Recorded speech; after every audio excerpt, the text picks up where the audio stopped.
Abapolisi bagera ku 140 bahagurutse mu Rwanda berekeza muri Repubulika ya Centrafrica mu rwego rwo kugarura ndetse no kubungabunga amahoro muri icyo gihugu cyiganjemo amakimbirane ashingiye ku madini. Leta y'u Rwanda ikaba yarafashe ya mbere mu gufatanya n'ibindi bihugu mu kubungabunga amahoro muri icyo gihugu.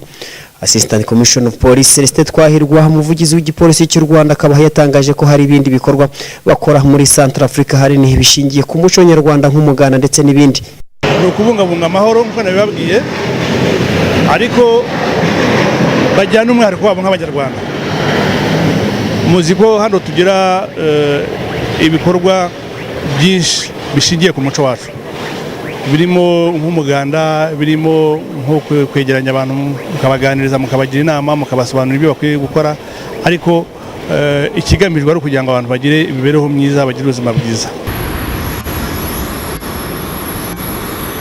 Kuba guverinoma y'u Rwanda yohereje abapolisi bayo muri Repubulika ya Centrafrica ku nshuro ya gatatu bigaragaza uruhare rwa leta y'u Rwanda mu kugarura amahoro muri Centrafrica ndetse no kurinda umutekano w'abayobozi b'iki gihugu harimo n'abayobozi b'intara.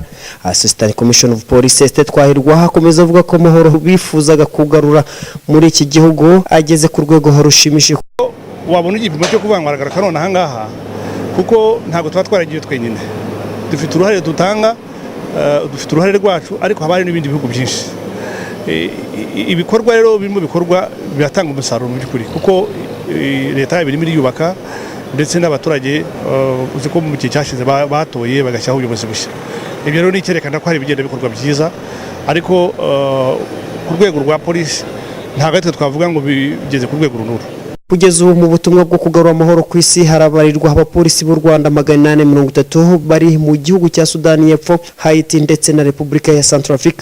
Ibi kandi bikaba bibaye nyuma y'ubusabe bw'umuryango w'abibumbye Loni bwasabaga u Rwanda kohereza indi mitwe ibiri y'abapolisi mu butumwa bwo kugarura no kubungabunga amahoro muri Centrafrica. Ubu busabe bukaba bwaremejwe nyuma y'isuzuma ryo ku itariki 3 Nyakanga 2015. Biziyeri Mitashye, Clouds TV.